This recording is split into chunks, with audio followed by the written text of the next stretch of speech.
वही हुआ जिसका अंदेशा और डर था। भारत के कद आवर मुस्लिम रहनुमा मुख्तार अंसारी दाई अजल को लब्बाइक कह गए। वो गुज़श्ता कई बरसों से भारतीय जेलों में बंद थे और कुछ दिन पहले उन्होंने अदालत में पेशी के मौके पर इंकशाफ किया था कि उन्हें जेल में जहर दिया गया और आज उनकी वफात की खबरें मंजर आम पर आ चुकी हैं। उत्तर प्रदेश के मुसलमान बिलखुसूस और पूरे भारत के मुसलमान बिलअमूम एक तवाना आवाज से महरूम हो गए हैं। हर गुजरते दिन के साथ उत्तर प्रदेश में मुसलमान सियासी तौर पर मफलूज हो रहे हैं। RSS की हिंदुत्व इंतहा पसंद योगी हुकूमत चुन चुन कर मुसलमानों की सियासी आवाजों को खामोश कर रही है। मुख्तार अंसारी की शहादत उत्तर प्रदेश के मुसलमानों के लिए किसी सानिया जांग का से कम नहीं है। मुख्तार अंसारी के बेटे उमर अंसारी ने गुज़श्ता बरस दिसंबर में भारतीय सुप्रीम कोर्ट में रिट पिटीशन दायर की थी, जिसमें दरख्वास्त की गई थी कि उनके वालिद को यूपी से बाहर जेल मुंतकिल किया जाए। उमर अंसारी ने अपनी दरख्वास्त में साबिक भारतीय मेंबर पार्लियामेंट अतीक अहमद और उनके भाई अशरफ अहमद के कत्ल की तरफ तवज्जो मबजूल कराते हुए अपने वालिद की खैरियत पर तशवीश का इजहार किया था। गुज़श्ता बरस 15 अप्रैल को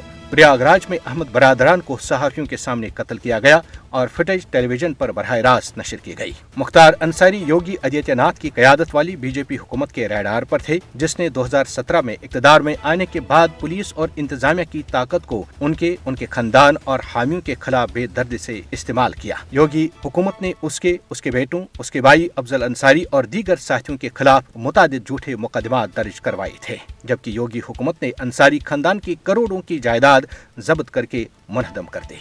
अदालत पेशी के मौके पर मुख्तार अंसारी का क्या कहना था, आइए उन्हीं की जुबानी सुनते हैं।